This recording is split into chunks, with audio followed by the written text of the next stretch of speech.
नमस्कार साथियों, हमारे साथ रतन पटेल क्षेत्रीय नेता मौजूद हैं। रतन पटेल जी से पूछते हैं क्या है पूरा मामला और किस लिए इस धरने को आज वापस से महिला ने उठाया, दिनेश मीणा की धर्मपत्नी ने उठाया, क्या था पूरा मामला और किन डिमांड को लेकर के धरना दिया जा रहा है। जो उस दिन उप जिला हॉस्पिटल में अतिरिक्त जिला कलेक्टर और अतिरिक्त पुलिस अधिकारी के सामने जो बातें तय हुई, उन बातों को आज 8 दिन हो गए। प्रशासन और पुलिस द्वारा कोई भी जो इनकी मांगे थी, जो हमने 6-7 मांग रखी थी, उनको एक भी मांग पूरी नहीं करी। इस वजह से रुष्ट होकर उस दिनेश मीणा की मां और दिनेश मीणा की धर्मपत्नी जो मात्र 23-24 साल की है, वो आज पानी की टंकी पे बैठ गई। उनका एक ही डिमांड है कि जो हमारी जो मांगे हमने जो कही मानी है, हमने जो मांगे रखी है, उन मांगों को पूरी की जाए, तभी हम पानी की टंकी से उतरेंगे, अन्यथा नहीं। मुआवजे राशि को लेकर के भी डिमांड करी गई है, नई डिमांड। बिल्कुल, हमने शुरू से हमारी मांग 50 लाख रुपए की रही है।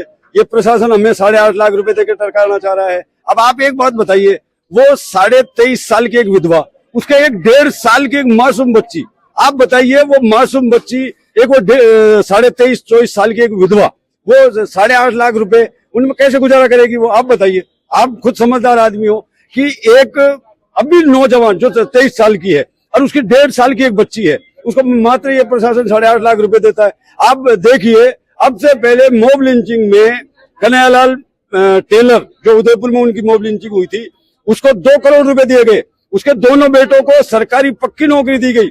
उसके अलावा मेवात क्षेत्र में जो मारे गए थे मॉब लिंचिंग में, उनको भी बढ़िया मुआवजा दिया गया, उनके परिजनों को नौकरी दी गई। लेकिन हमारे बांदीकुई में शायद मुझे ऐसा महसूस होता है कि यहाँ का ये जो पुलिस प्रशासन है, यहाँ का जो ये सरकारी अमला है, ये क्षेत्रीय विधायक और ये बीजेपी की गवर्नमेंट के दबाव में है, इसलिए इस जो दिनेश मीणा जी है, इसके साथ न्याय नहीं हुआ। ये भी सुनने में आ रहा है कि अभी तक सारे अपराधियों को नहीं पकड़ा गया है। नहीं पकड़ा ना, हम यही तो कह रहे हैं, हम बार बार यही तो डिमांड कर रहे हैं कि जो बाकी अपराधी रह गए, जो वीडियो में आ रहे हैं, जो वहाँ सीसीटीवी फुटेज में है, वहाँ सबको मालूम है कि ये और अपराधी है, वो अपराधी भी अभी तक रह रहे हैं।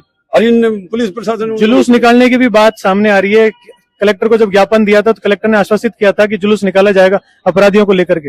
यही तो बात मैं आपको कह रहा हूँ कि जो हमने जो मांगे रखी, प्रशासन के सामने हमने जो मांगे रखी, उन मांगों को ये यहाँ का पुलिस प्रशासन, यहाँ का सरकारी अमला, ये बीजेपी गवर्नमेंट के दबाव में हमारी मांगे हैं, उनको इग्नोर कर रहे हैं। इसी का परिणाम ये हुआ कि आज वो एक 23 साल की विधवा और उसके बुजुर्ग माँ पानी की टंकी। बहुत बहुत धन्यवाद।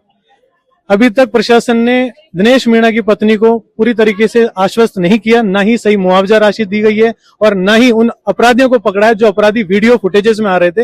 यह भी बताया जा रहा है कि एक अपराधी को तो संरक्षण भी प्राप्त है, वो अपराधी बार बार एमएलए के साथ भी दिखाई देता है, लेकिन जो पूरी हकीकत है वो पुलिस के पास है। पुलिस से भी हमारी खास बातचीत रहेगी, उसमें पूछेंगे सभी सवाल, कौन है वो अपराधी जो अभी तक नहीं पकड़े गए और क्यों नहीं पकड़े गए।